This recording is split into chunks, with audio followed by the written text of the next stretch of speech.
આખો દી ના કઈ કાંડ નથી કર્યા, કાંડ કરવા જોઈએ.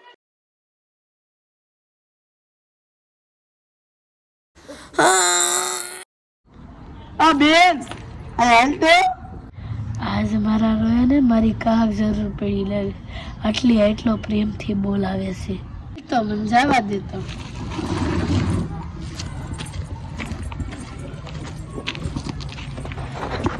બેન હું આ જેવું જાદુ શીખીને આવ્યો ને કીધું ને, તું મારું ખાલી કીધું કર ને તો તારી બધી ઈચ્છા પૂરી થઈ જાય. એ કેમ ભાઈ? તું મારી ખાલી કીધું કર, થોડીક પાછળ જા, હજી થોડીક પાછળ જા, હજી થોડીક પાછળ જા, હવે થોડી આમ સાઈડમાં આમ, હજી આમ થોડી સાઈડમાં, હજી થોડી સાઈડમાં, હજી હવે નીચે જતો. મંગલ ભવનયા મંગલ